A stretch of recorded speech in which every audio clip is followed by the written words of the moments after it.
Assalamualaikum buat teman-teman semua. Ada barang mahal nih. Barang mahal yang terabaikan. Pompa oli 2. Ini pompa oli dapat temu di gudang katanya. Ini punya si bos nih, punya si bos Manado. Sampai pada korosi begini. Ini pasti gara-gara si etanol gitu. Ini ya. Etanol lagi. Ini kalau pompa oli kayak gini ya teman-teman ya, biasanya penyakitnya giginya berat, nggak bisa muter. Kalau udah korosi parah gini, di sini ya buntu nih. Di sini kan ada per dan pelor, buntu nih di sini. Nah kalau ini udah dibongkar nih. Ini kayaknya belum deh, belum dibongkar kayaknya gitu. Cuman ini korosi doang. Nah kalau ini kayaknya udah bongkaran nih. Kelihatan tuh dari main si ininya nih, si plastiknya nggak enak, gerak kurang enak gitu. Sama tuh dimasang pernya di sini, masang pernya harusnya nggak di sini tapi di sini. Saya dulu udah pernah bilang ya ke teman-teman semua, 80% kerusakan pompa oli itu karena pembongkaran. Yang selama ini saya pegang pompa oli ya, 80% kerusakan pompa oli itu biasanya gara-gara pembongkaran. Artinya habis dibongkar salah rakitnya. Banyak di sini bangke-bangke. Nah, ini contoh nih. Tuh pompa oli sampai jebol begitu tuh tengahnya tuh. Ini biasa habis dibongkar, masangnya salah, ditarik jebol. Sekarang barang mahal kan ya. Ini barang bukan barang murah ya, pompa oli. Walaupun buluk begini nih. Ini buluk gini gua rapiin dibenahin gitu. Dibersihin lagi, jual 1 juta mah cepet, udah kayak kacang goreng kalau udah rapi. Makanya buat teman-teman hati-hati kalau misalnya megang pompa oli.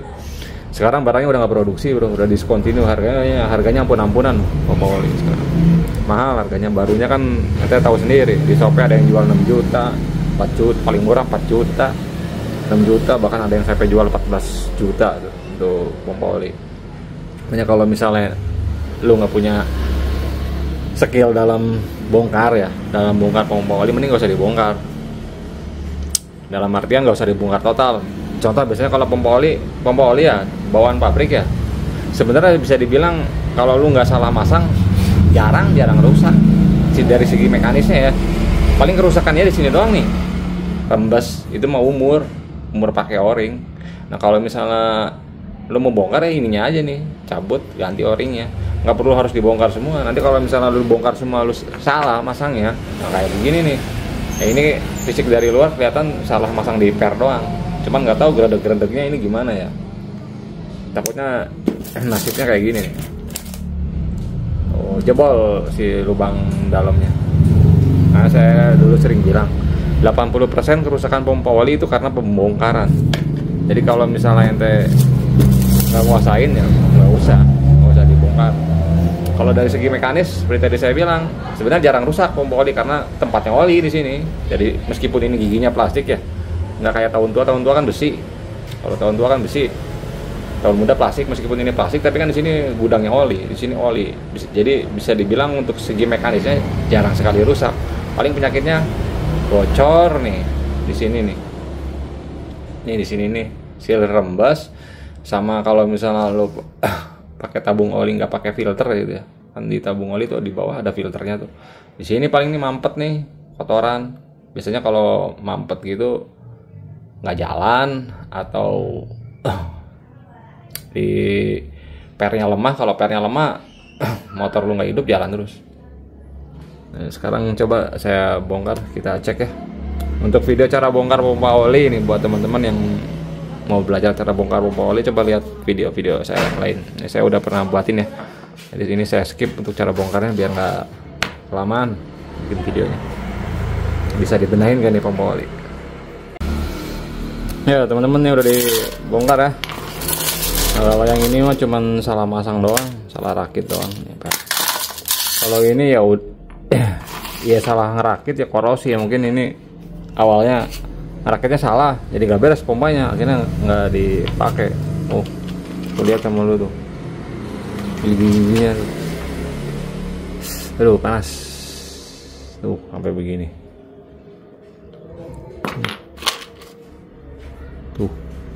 ini nih salah masang tuh, jadi salah masang, error si pompanya nggak dipakai-pakai jadinya. Aslinya kan ini nggak begini si pernya, ini per yang di dalam, yang di dekat benjolan cam, dia harusnya kayak gini nih, bentuknya harusnya kayak gini nih si pernya tuh, nyat leong-leong. Kalau kayak gini ngoplosnya pakai apa? Kalau cuma ngambil per doang bisa ambil dari pompa oli KW.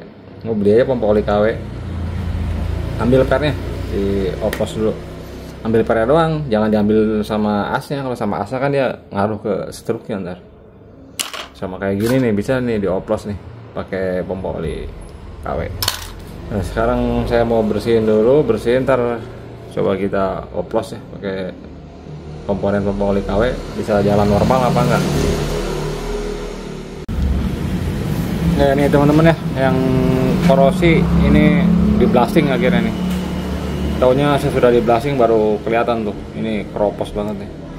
Jadi keropos, malah kelihatan nambah jeleknya habis di blasting. Nah masalah sini kalau di luar asal jangan pada bolong, asal jangan ada yang bolong ya. Kalau ada yang bolong ya rembes. Insya Allah enggak sih, belum tembus, cuman korosi doang. Nah untuk ini komponen partnya nih teman-teman, ini kalau asli Yamaha nggak bakal ada, kalau ori Yamaha. Solusinya lo harus oplos, paling oplosnya dari barang KW. Yang nyebelinnya ya sekarang barang KW-nya pompa oli air racking ikutan naik lagi, ikutan mahal lagi. Pompa oli KW terakhir gua beli yang dulu waktu ngeriset itu masih kepala 100 berapa, 120, 50. Sekarang pompa oli KW harganya ada yang jual 800, ada yang jual 500 per KW. Ya hati-hati buat teman-temannya. Pompa oli baru harga 500, harga 800 bisa dipastiin gitu KW. Jadi substitusinya ambil dari barang-barang dari komponen pompa oli KW. Cuman harus dipilih-pilih ya. Kayak ini nih. Kalau ini kan ini gigi masih bisa sini dipakai. Dioplos dengan gigi KW juga bisa, cuman ini masih bisa nih dipakai. Nah kayak ini kan pernya udah parah nih, di sini pernya nih. Nih ambil dari pompa oli, barang pompa oli KW nih. Ini ambil pernya doang nih. Ambil per sama per yang di atasnya itu juga diambil. Kalau yang kayak gini bisa dioplos nggak nih? Dengan ini kan aslinya nih, tuh aslinya begini tuh. Ini udah gua rendam semalaman belum kena, belum luntur karatnya. Kalau kayak gininya dioplos bisa nggak dengan yang KW? Saya saranin jangan dioplos dengan yang KW kalau ini silinder sama asnya. Kenapa? Soalnya nanti ngaruhnya ke setruk. Di pompa oli kan selain ente bisa nyetel lewat kabel, bisa juga nyetel lewat setruk. Nanti kalau misalnya as sama silindernya diambil, biasanya setruknya jadi ngaco. Jadi nggak sesuai dengan rekomendasi pabrik nanti setrukannya. Nah, untuk yang ini, kalau yang ini mah udah beres. Yang ini mah salah masang doang, salah bongkar. Ini udah dinormalin, pernya udah dibalikin ke asli. Ini KW nih, ditukar nih, dioplos. Kalau kan yang aslinya, bolong-bolong. Nggak apa-apa kalau ini mah sama. Pernya udah dibenahin, enak mainnya sekarang. Giginya juga sekarang main, kliknya juga sekarang keluar. Kalau tadi awalnya yang ini kliknya nggak keluar. Tuh.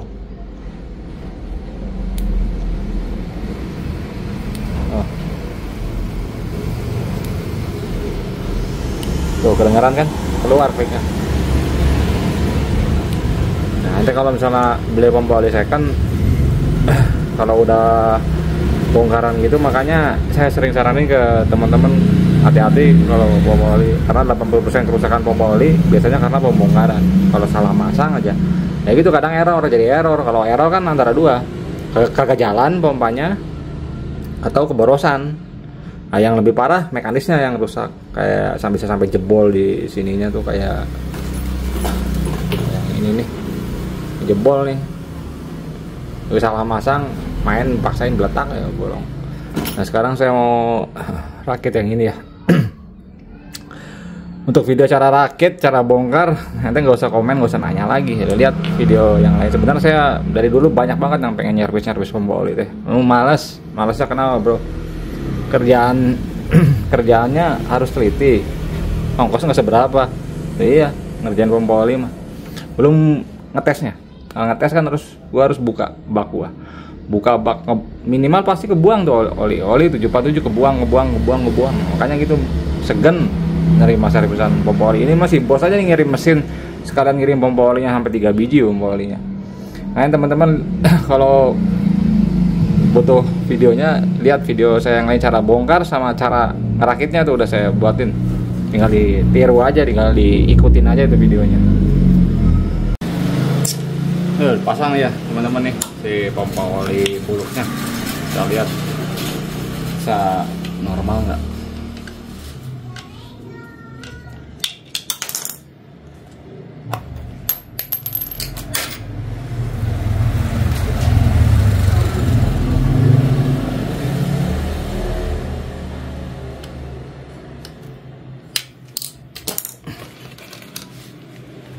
Nih kalau misalnya ente pakai oli samping kayak saya gitu kan, pakai 747 ya, kental loh olinya. Buang anginnya harus sabar. Karena dia kental ya agak lama.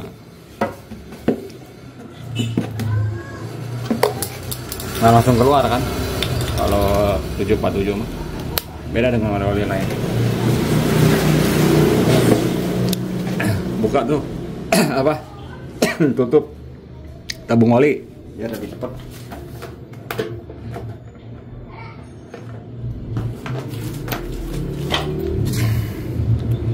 Tuh yang tipikal yang nggak sabaran sama kayak aneh sedot biar nggak lama.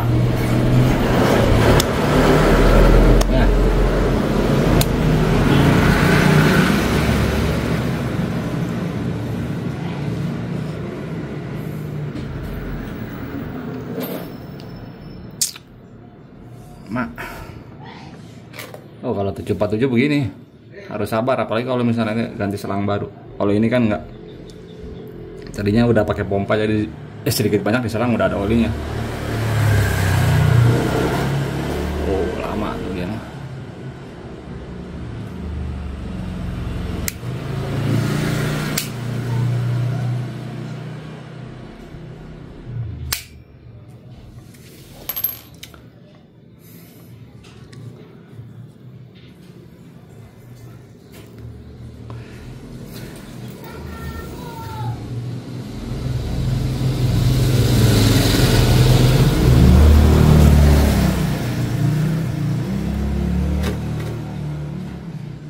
Sampai putus-putusnya hilang sama.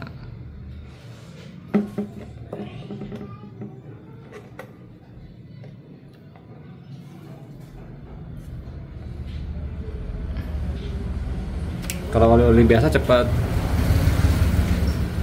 ya, langsung dicolok, nggak lama langsung keluar. Kalau model gini 747 kental gini nah.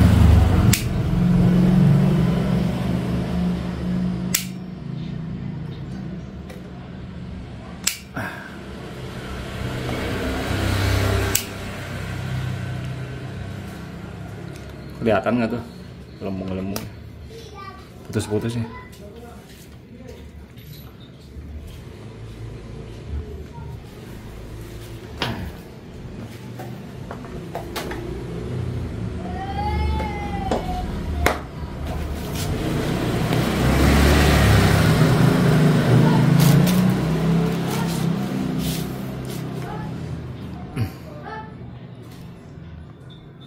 Sip dah. Udah kayaknya nih. Ini mainin nih si camnya nih. Nah, kalau dimainin masih ada kan.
Sip. Nah.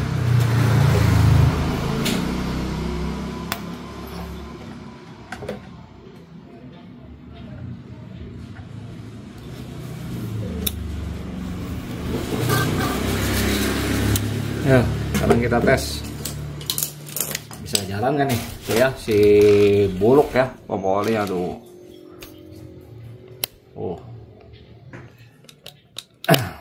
Bisa jalan nggak?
Jalan nggak keluar. Coba buka dari bawahnya. Nah, tadi nggak jalan ya teman-teman ya, nggak keluar dari sini. Nah, kalau udah gini coba buka nih ininya nih. Kalau misalnya nanti ngadepin kayak gini, emang ini salah, ini maksudnya salah dalam artian ini kan pompa dalamannya ini korosi banget ya, karat ya, ketemu sama oli 747, oli kental, harusnya dikasih oli encer dulu deh. Ya ini ditabungnya kan 747. Coba buka ininya nih, dilepas bebannya. Di sini kan ada per sama pelor. Kecil ya. Nih per nih. Per sama pelor nih, ini nih. Ini per nih. Ini biasanya kalau ente terlalu semangat narik pernya nggak keluar. Ini kan pompanya udah jelas sudah pernah dibongkar. Sebaliknya kalau terlalu lemas pernya, mesin ke dalam keadaan mati, dia masih ngucur terus. Tadi nggak keluar ya dari sini. Sekarang buka ininya, nimbelnya. Coba lihat dia bisa keluar nggak? Dilepas bebannya.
Jalan nih.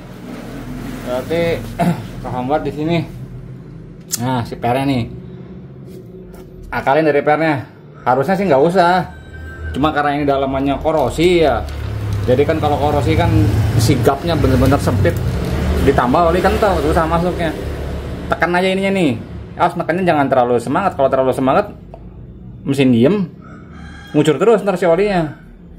Mainin, awas menceleng, kalau sampai menceleng susah nyarinya. Nyari partnya. Nah, udah tinggal pasang lagi. Ntar kita lihat, mudah-mudahan bisa normal. Cek di sininya juga nih. Biasanya di sini numpuk kotoran. Tadi dibuka ini dia bisa keluar. Nah, sekarang tes lagi nih, teman-teman. Ininya tahan nih di sini nih. Di setelan paling boros. Ini nggak ada kabelnya karena emang settingnya emang mau nggak pakai kabel dari Bayware. Mau dibusuk pengen nggak pakai kabel gitu. Ayolah. Makanya gue paling males nyari pompa oli itu begini bro. Oli gue banyak kebuang.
Ya normal jalan tuh, cuman ini bukan kesalahan sih sebenarnya. Kalau nggak pada mampet mah ya nggak korosi begini, setelan tanpa kabel gini jalan. Dia mau keluarnya kalau begini nih, kalau dinaikin sedikit baru dia keluar. Setelannya mungkin bisa dirubah lagi nih setruknya. Udah normal pompa oli begini kan, nanti kalau pakai kabel mah keadaannya nggak bakal begini ya bro. Maksudnya kalau ada pakai kabel kan sini mau nggak mau kan naik begini. Cuman kan ini yang punyanya minta direct Bayware tanpa kabel. Standarnya racking kalau nggak ada kabelnya dia jalan, dia keluar. Nah ini tadi kalau nggak pakai kabel nggak mau keluar, ini harus digerakin sedikit nih.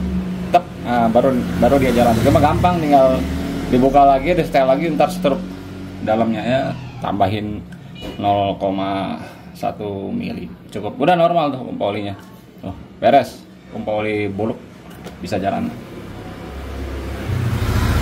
Ya teman-teman, tadi lihat ya perjuangannya nih di pompa oli bangke, pompa oli yang error, karena error jadi nggak dipakai-pakai, buluk di gudang sampai karatan, sampai korosi, bisa balik ke normal, bisa nyala lagi. Artinya apa? Pompa oli ini sebenarnya jarang rusak karena dia gudangnya oli. Sistem mekanisnya ya, maksudnya sistem mekanisnya dia jarang rusak karena dia di sini kan nyimpen oli, gudangnya oli. Jadi mau aus juga susah, walaupun si giginya besi, si giginya plastik. Beda dengan tahun tua. Kalau tahun tua dia lebih kuat, giginya kan dari besi. Tapi tahun tua juga nggak sedikit yang pada rusak, biasanya masang giginya kebalik gitu. Jadi kesimpulannya kalau pompa oli nih teman-teman, ya saya pernah sering bilang 80% kerusakan pompa oli karena pembongkaran. Selama pompa oli lo masangnya benar, nggak error gitu, nggak salah gitu, nggak keluar jalur, insya Allah benar, insya Allah jalan-jalan aja, normal aja. Paling penyakitnya pompa oli itu rembes doang. Kalau bawaan pabrik itu mah karena umur, makanya ganti aja o-ringnya, nggak usah dibongkar semua. Kalau ente nggak punya kemampuan, nggak punya skill dalam ngerakitnya lagi, yang ada nanti nasibnya kayak begini, error, nggak jalan, taruh aja di gudang. Akhirnya semua korosi, semua karatan nggak dipakai-pakai kan. Nah, sekarang harga pompa oli ngelambung. Nah, sekarang pompa oli biarin busuk begini ya, biar busuk gini. Ini udah normal ini segini. Tadi nggak jalan karena ini dilepas. Target saya kan ini kan mau drive by wire tanpa kabel. Targetnya harus sama dengan aslinya pabrik gitu. Nah, aslinya pabrik kalau kabel pompa oli kalau misalnya putus gitu ya, ente nih dalam keadaan off begini dia masih jalan walaupun hanya sedikit gitu. Ini nggak mau, dia harus digoyang sedikit, berarti itu mas struknya saya kurang, bisa di setel lagi struknya. Sebenarnya nggak perlu di setel lagi struknya juga nggak masalah sih. Ini kayaknya mungkin lama-lama juga dia akan jalan karena ini yang bikin dia off ketika ini dilepas, karena ini korosi banget dalamnya, karatan semua. Jadi pelajaran buat teman-teman, buat pompa oli, kalau misalnya ente salah dalam pemasangan nanti nasibnya kayak gini. Kalau kayak gini, buluk gini, jual 1 juta kayak kacang goreng, laku 1 juta ini pompa oli. Biarin udah busuk begini juga normal nggak? Normal kan. Kalau misalnya pemakaian normal kan pakai kabel mah jalan. Tadi ente lihat sendiri kan, udah normal. Ini mah tinggal kalau misalnya orang yang tetap minta tanpa kabel ya tinggal di setel lagi nanti struknya di dalam. Ya segini ya teman-teman video saat ini buat untuk restorasi pompa oli. Gua ini nyobain pompa 3 biji. Ini yang sebelumnya nih, yang PR-nya udah dioplos pakai KW. Ini udah normal nih, ini udah beres nih. Ini sama, ini drive by wire tanpa kabel. Awas ente kalau meniru aneh driver tanpa kabel ya, pastiin oli sampingnya bagus. Jangan pakai oli sampingnya ecek-ecek. Pakai oli sampingnya ecek-ecek mah nge-gym bubar mesin lu. 1, 2, ini harus setel stroke. Nah kalau untuk nih, kalau pompa oli nih suka ada pertanyaan konyol kan di oli samping. Pertanyaan konyolnya apa? Ketika lo pakai selang bening, suka lihat ya jalannya, postingan di mana, di grup Facebook di mana gitu, suka lihat di sini. Ini mau ngilangin angin di sini, ini gimana? Ente mau dari azan maghrib sampai azan subuh nyetel pompa oli. Kalau yang keluarnya dari sini, angin dari sini, bukan angin putus-putus gitu ya, pasti begitu. Pasti putus-putus di sininya. Angin mah adanya di sini nih, di selang gede. Karena kenapa di sini pasti putus-putus? Karena sistem kerjanya seperti itu. Silinder ada lubangnya, ketemu lubang sini, tak ya pasti keluarnya juga tek. Emang ente mau si oli jalannya ngucur tanpa putus-putus begitu? Kalau misalnya ente mau begitu ya gampang, cabut aja pelornya sama pernya. Cabut pelor sama per, silindernya coak sama ente, udah ngucur terus. Mau begitu pompa oli? Enggak lah, konyol tuh orang kalau misalnya nanya kayak begitu cara buang angin di selang ini nih. Buang angin mah ada di sini nih, di sini masih sama di badan, di sini pasti putus-putus bro, di selang kecil mah kelihatannya kalau pakai selang bening, karena sistem kerjanya seperti itu. Silinder ketemu rumah ini, ketemu lubang ini, baru ngalir, muter lagi ya begitu. Makin cepat putaran kan dia makin makin keluarnya makin lancar, makin cepat. Jadi bukan pompa oli yang bagus bukan jalan ya, bukan begitu. Kalau begitu namanya error. Pengen begitu mah ya gampang, buka ininya, cabut pernya, cabut pelornya, silindernya dicoak tuh. Udah gua jamin oli lu cer yang ngucur. Bisa seminggu beli oli lu kayak begitu. Oke, segini ya teman-teman ya untuk waktunya. Awas ya, saya info ya ke teman-teman, saya nggak terima servis pompa oli. Ilmunya udah saya bagiin, udah saya kasih ke teman-teman. Cara bongkarnya, sama cara settingnya, sama cara rakitnya. Kenapa saya nggak terima? Tricky. Pertama, kerjanya harus teliti, resikonya besar. Kenapa? Karena pompa oli gini, kalau salah aja, misalnya ada bagian yang patah aja, selama saya rakit, gantinya puyeng. Kenapa puyeng gantinya? Ya sekarang lu lihat pompa oli KW ikutan mahal. Pompa oli KW sekarang harganya 500.000 coba. 800 ada yang jual. Makanya kalau lu beli pompa oli KW baru, kayak pompa oli baru harga 800.000 udah dipastiin itu pompa oli KW. Lu lihat videonya, lu pelajarin. Nah, di situ silakan. Jadi jangan pernah sengaja mau kirim pompa oli buat di servis, nggak akan saya layanin. Yang saya rehab paling sekalian, maksud dalam arti sekalian kayak ini nih si bos nih mesin Manado nih. Ini mah haji mumpung sih sebenarnya, ini ngirim olinya sampai 3 biji. Jadi minta di rehab semua. Juga yang kedua, buka ini. Oli gue sedikit banyak pasti keluar, terus ganti o-ring segala macam. Makanya teman-teman lihat aja videonya. Jangan pernah WA, Mas saya bawa servis sama oli, cuma nggak akan saya layanin. Lu lihat aja, lu bongkar sendiri, lu rapiin sendiri. Ya terima kasih ya teman-teman atas waktunya.